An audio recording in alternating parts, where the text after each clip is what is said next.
Marilah berdoa.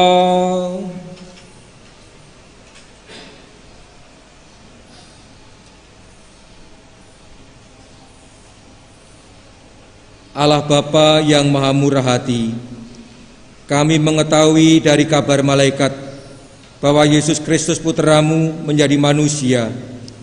Kami mohon curahkanlah rahmat-Mu ke dalam hati kami, supaya berkat sengsara dan salibnya kami diantar menuju kebangkitan mulia.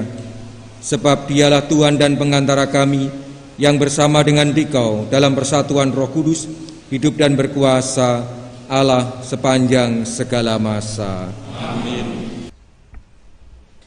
Para Romo, Bapak Ibu dan saudara-saudariku yang terkasih dalam Tuhan, baik yang ada di gereja ini maupun ada di rumah mengikuti misa live streaming, selamat sore berkat dalem.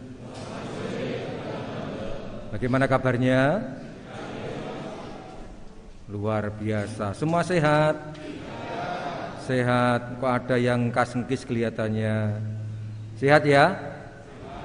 Romo-romo semua bahagia hari ini? Bahagia kelihatan sekali. Saya pun juga bahagia bahwa akhirnya bisa bertemu dengan para romo dan umat sebagian kecil untuk merayakan Ekaristi secara istimewa pada sore hari ini. Perayaan 80 tahun keuskupan kita, ulang tahun Kepikepan Yogyakarta, Surakarta dan Semarang yang ke-54, dan pemekaran Kepikepan DIY menjadi 2 kepikepan akhirnya bisa kita rayakan, dan perayaannya kita lakukan persis pada peringatan wajib Santa Perawan Maria Ratu Rosario. Karena itu bacaan-bacaan yang kita dengarkan pun juga diambil dari peringatan wajib hari ini.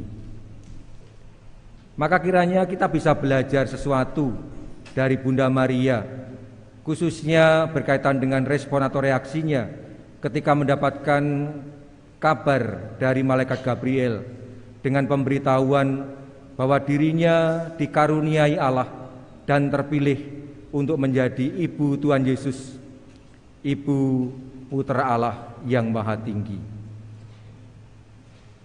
Kalau kita memperhatikan apa yang terjadi, nampak bahwa reaksi spontan Bunda Maria adalah terkejut, kaget, tidak menyangka, tidak menduga.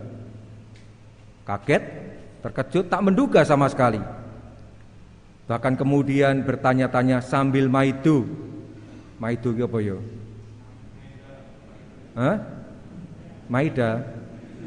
Iya. Maiben ya. Ora percaya, tidak percaya. Maido, bertanya sambil maido, tidak percaya. Kok iso? Kok iso? Mana mungkin hal itu terjadi karena saya belum bersuami. Sebuah reaksi spontan yang sangat wajar, kaget, terkejut, tidak menduga.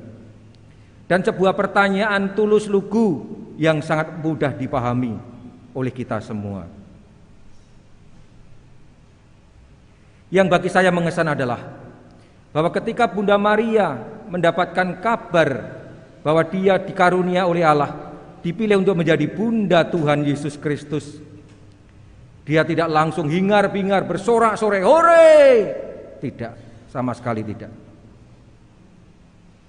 Apalagi kemudian menjadi sombong, aku orang yang terpilih, aku orang yang suci. Sebaliknya yang terjadi adalah Bunda Maria tetap merasa diri kecil, dan tidak mampu untuk mengemban tugas tanggung jawab menjadi ibu Tuhan.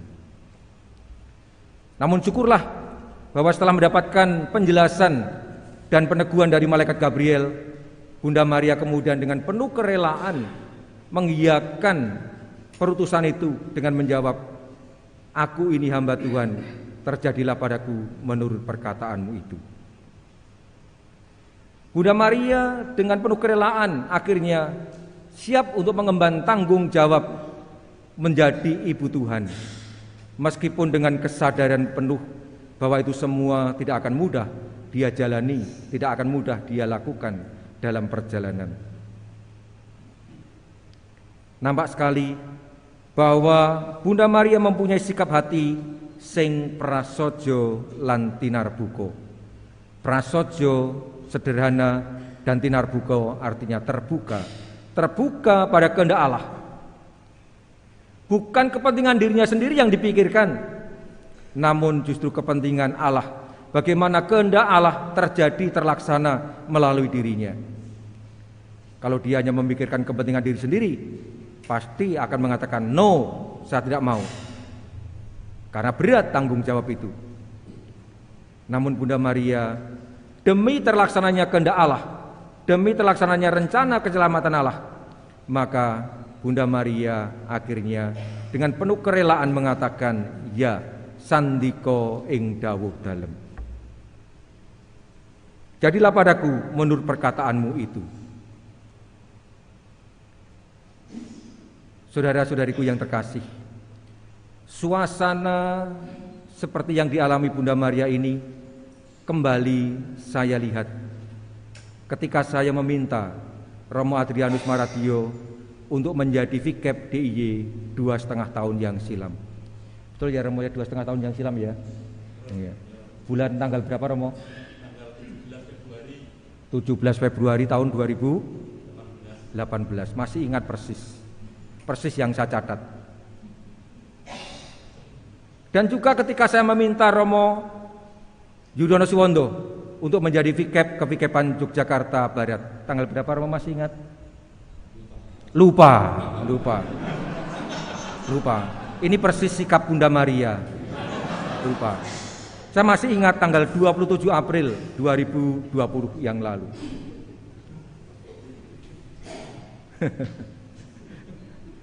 Kedua Romo ini ketika saya minta mempunyai pengalaman seperti Bunda Maria, kaget, terkejut, tak menduga. Betul ya Romo ya? Wes ngomong kok wae. Iya, itu yang saya lihat. Ketika itu Romo Maradio, loh, kok bisa? Demikian juga Romo Wondo, kok kula Romo? Sebuah keterkejutan, sebuah kekagetan tak menduga sama sekali. Dan juga dibarengi pertanyaan, kok kula to? Kok saya to yang terpilih? Kok saya to yang akhirnya diminta? Meskipun akhirnya setelah beberapa hari mempertimbangkannya dengan baik sesuai dengan permintaan mereka, akhirnya menyatakan kesanggupannya. Kula nderek kemawon. Sebuah jawaban oke, ya, demi ketaatan atas putusan. Dan itu semua bukan demi dirinya sendiri, namun demi terlaksananya putusan atau rencana kehendak Allah untuk penyelamatan umat manusia. Itulah akhirnya Romo Maradio menjadi Vikep Kevikepan DIY sejak 2,5 tahun yang silam, dan Romo dan selanjutnya juga nanti menjadi Vikep untuk Kevikepan Yogyakarta Timur. Untuk yang kedua ini rasanya Romo Maradio kelihatannya sudah menduga-duga ya Romo ya? Enggak bohong ya. Enggak menduga-duga, namun sudah yakin, gitu. Enggak menduga-duga, namun yakin. Karena ketika saya minta Romo terus ya untuk ini, oh nggih, langsung siap, tidak meminta waktu lagi. Karena memang dia sudah mempersiapkan untuk semuanya dan tahu apa yang akan saya sampaikan kepadanya. Sementara Romo Wondo itu kaget betul, kaget. Ya. Nah, kekagetan ini bagi saya sesuatu yang menarik, karena di situ ada ketulusan, karena tidak memikirkan kepentingan diri sendiri, namun kepentingan Allah. Mungkin para Romo dan Anda semua, Bapak Ibu, Saudara-saudari bertanya-tanya, ngopo Kevikepan DIY yang sudah padu, sudah maju, sudah kempel, mesti dimekarkan, atau bahkan ngopo tidak dipecah-pecah menjadi dua? Kenapa tak dipertahankan saja biar kelihatan guyupnya? Pertanyaan yang sangat wajar, pertanyaan yang masuk akal, pertanyaan yang bisa sangat dipahami. Yang ada di balik pemekaran Kevikepan Yogyakarta tidak lain adalah keinginan untuk sebuah optimalisasi peran dan fungsi PIKEP sebagai ordinaris wilayah dan representasi uskup di wilayahnya. Sebagai ordinaris jelas mempunyai secara hukum mempunyai kewenangan yang luar biasa untuk pengembalaan di wilayahnya. Dia ordinaris. Dari kata ordinaris itu berarti dia sama sejajar dengan, dalam arti ada uskup, ada vikjen, ada vikep, itu ordinaris semua. Ditambah wilayah menjadi mempunyai kewenangan di wilayahnya sendiri, di wilayah masing-masing. Dan sekaligus wakil uskup di wilayahnya itu. Ini yang pertama, optimalisasi peran dan fungsi vikep sebagai ordinaris wilayah dan sebagai wakil uskup. Yang kedua, optimalisasi keterlibatan umat, khususnya awam, di dalam reksa penggembalaan umat di wilayah kevikepan. Dengan semakin dipecah-pecah menjadi kecil-kecil, maka semakin banyak orang yang ikut terlibat di dalam karya penggembalaan. Dan dengan demikian diharapkan, ini tujuan yang ketiga, ada optimalisasi pelayanan pastoral bagi umat beriman. Dengan pelayanan yang optimal, maka mereka diharapkan semakin mudah untuk mengalami kasih keselamatan Tuhan dan mengalami akhirnya kebahagiaan yang sejati. Maka akhirnya yang menjadi tujuan terakhir adalah keselamatan jiwa-jiwa. Inilah yang akhirnya menjadi orientasi mengapa ada pemekaran ini. Dan kita semua tahu bahwa kevikepan DIY ini secara demografis atau secara kependudukan sangat besar. Tadi saya sampaikan dalam kesempatan pertemuan dengan wakil pemerintahan, ada 142.597 orang warga kevikepan DIY pada akhir tahun 2019. Tersebar di 37 paroki dan berada di 4 kabupaten dan 1 kota madya. Wilayahnya sangat luas, jumlah warganya sangat banyak, dan sekaligus juga parokinya paling banyak di keuskupan kita ini.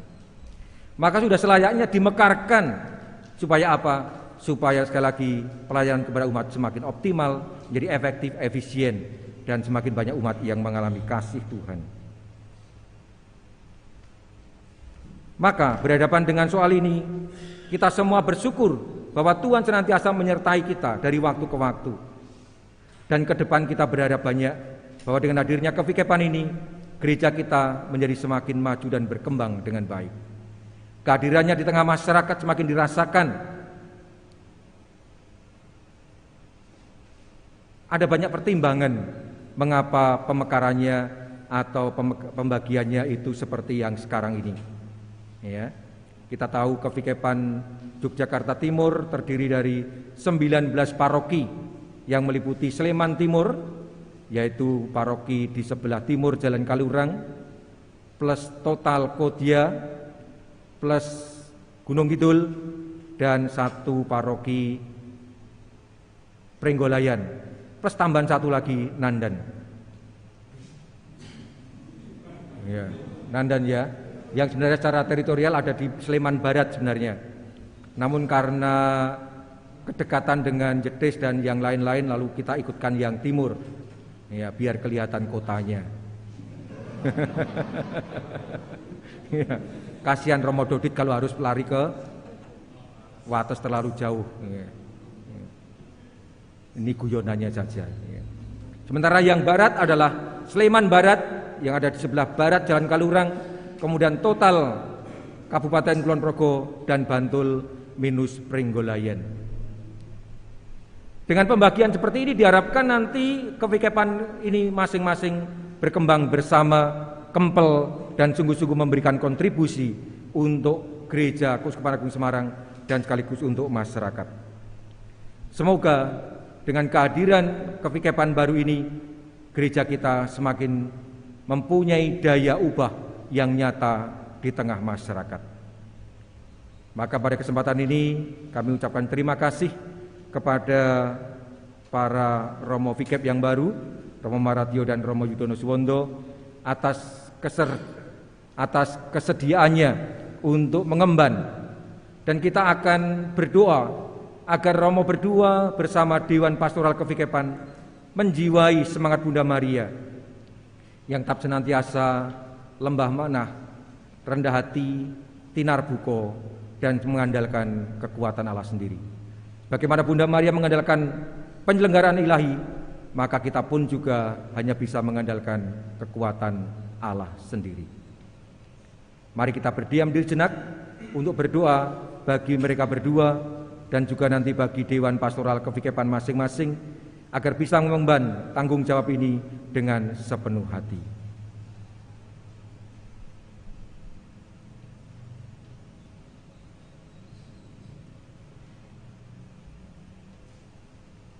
Kemuliaan kepada Bapa dan Putera dan Roh Kudus,